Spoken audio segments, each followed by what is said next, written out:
Hi, my name is John Tomoshiri. I'm a HR consultant. Today, I want to talk about career killing moves. So, if you've done any of this in 2019, let's do better in 2020. The first thing I want to talk about is throwing tantrums. I know it sounds very petty, but it's a career killing move. We all know of this CEO of Microsoft, Steve Ballmer, who was fired because of throwing a tantrum. It really doesn't matter, if like for example your role is a salesperson and you've gotten millions of dollars. If you throw a tantrum in the office and abuse your boss or abuse your co-worker in public, that can be a career killing move.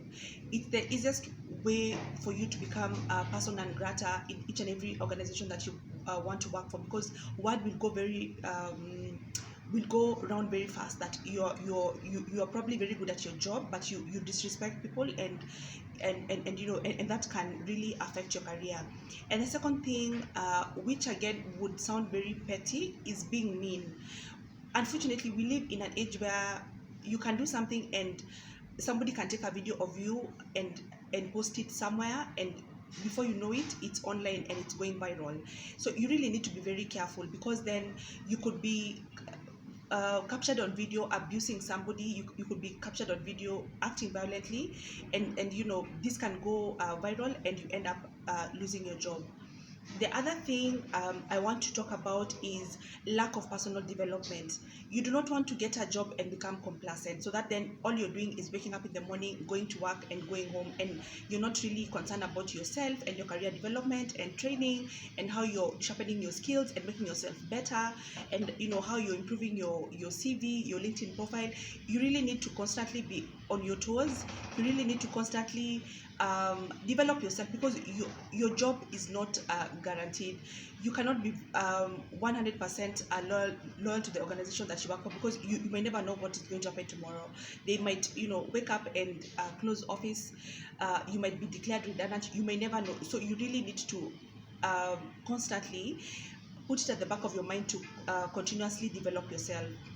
The other thing I want to talk about is committing a crime. It might sound far-fetched, but committing a crime is one of the things that has really affected people's careers. And it could be that you are the one who committed the crime, or somebody committed a crime and put it on you, because then you'll have to, when you go for an interview, people are going to ask you, why did you leave this organization?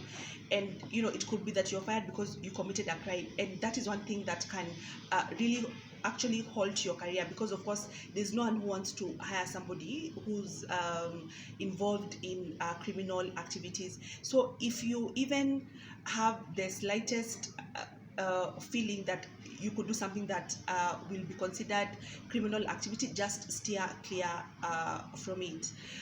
The other career killing move I want to talk about is office romance. Now,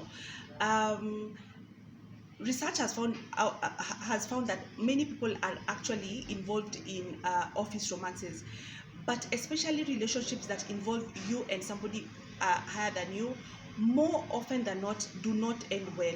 So you just, for the sake of your career, you just want to steer clear of office relationships, or anything that you can do that is inappropriate, that is going to land you in problems, because then what that might do is, number one, it's going to distract you.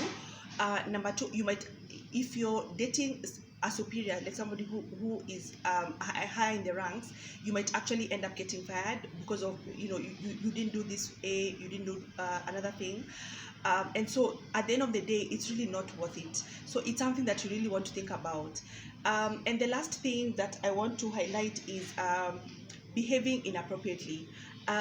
We are closing the year, and so I know there'll be office parties to close the year. Are you the kind of person who goes and then you get drunk, and then end up doing something that will remain in your boss's minds? Because then there are people who've gotten fired for things they've done and said inappropriately, and most of the time it's because you are probably intoxicated, or you know, it was during an office party, or you went somewhere with your boss and you ended up drinking much more than, you know, what your threshold is, and then you ended up saying something that disadvantaged you.